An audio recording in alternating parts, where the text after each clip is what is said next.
Salut à tous, alors je sais pas trop à quoi joue Volkswagen, mais finalement ils ne changeront pas de nom en Volkswagen. Pourtant, le Twitter, comme vous pouvez voir, eh bien c'est toujours marqué Volkswagen.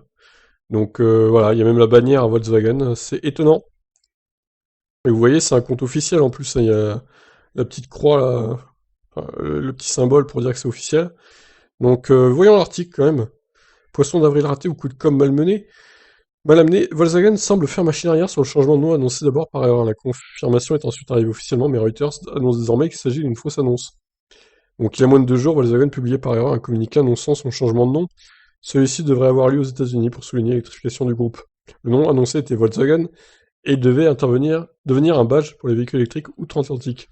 Ce communiqué, publié le 29 mars, affichait la date du 29 avril, laissant ainsi penser à une erreur de la part du constructeur. Bien sûr, la proximité de l'annonce, même erronée, avec le 1er avril a poussé de nombreux observateurs à croire à une blague. Mais d'après Reuters, qui avait attesté l'authenticité du communiqué initial lundi soir, il s'agira d'un coup de pub.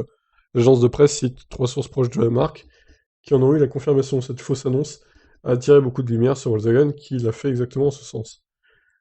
C'est nul de leur part.